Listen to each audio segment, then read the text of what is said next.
The search for the missing Malaysian Airlines flight continues, but since the country's prime minister revealed the plane was deliberately diverted, intelligence agencies have changed their focus from searching for the plane to finding out who might be responsible for the diversion. Last night, a local former CIA agent said he believes the plane could be in hostile countries along the Asian Ocean. Today, we hear from his perspective what the intelligence community could be doing now. Jake Melder joins us live in studio with the story.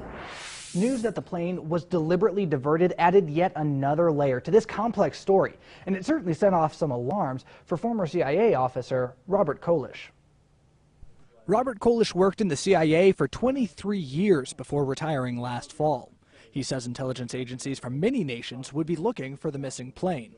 They're going to be using all their resources available, whether it's technical means, satellite, whether it's human sources on the ground.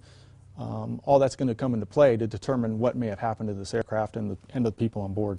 We now know the plane had enough fuel to fly for up to 6 hours after it was last in contact, somewhere in the Indian Ocean. That gives the plane time to travel into Pakistan, Iran, even Yemen.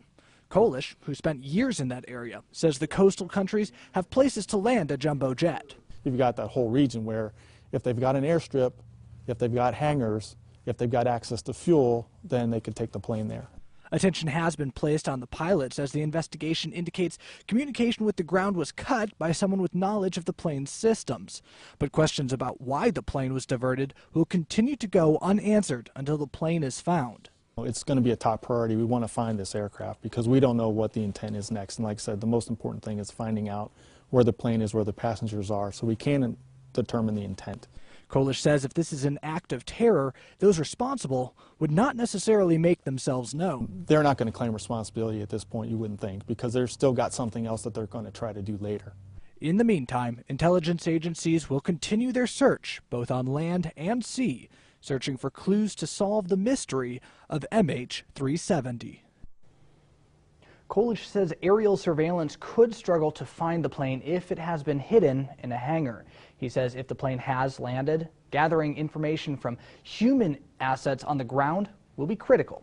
Live in studio, Jake Melder, Today 6 on your side.